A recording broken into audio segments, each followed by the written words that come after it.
అన్నమయ్య జిల్లా రైల్వే కోడూరు నియోజకవర్గం పుల్లంపేటలోని మెయిన్ బజార్ నందు వెలిసి ఉన్న గ్రామదేవత మారమ్మ తల్లి గ్రామంలోని భక్తులు భక్తి శ్రద్ధలతో పొంగుబాలు పెట్టుకుని తమ కోరికలను మన్నించి తీర్చు తల్లి అని తండోపతండాలుగా దర్శనం చేసుకుని పొంగళ్లు పెట్టుకున్నారు. ఈ కార్యక్రమంలో భావన ఋషి దేవస్థానం శెట్టి నూకల చంద్రకుమార్ సెక్రటరీ, దిగదారి చెంగల్ రాయుడు, మారమ్మ ఆలయం కార్యనిర్వాహకులు నూకల జగదీష్, సోము, సాయి గ్రామ పెద్దలు ఆధ్వర్యంలో అత్యంత వైభవంగా జరిగాయి.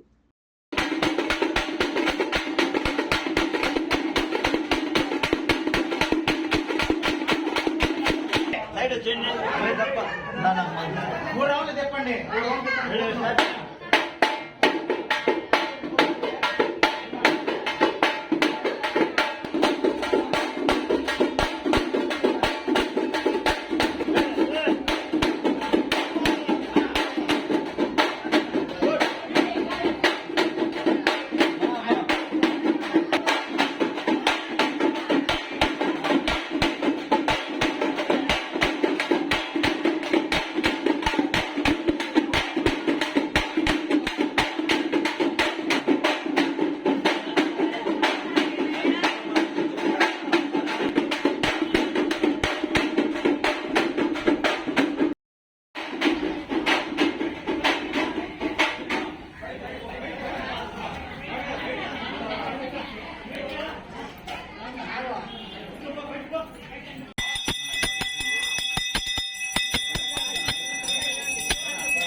ఏది నాకు నచ్చదు.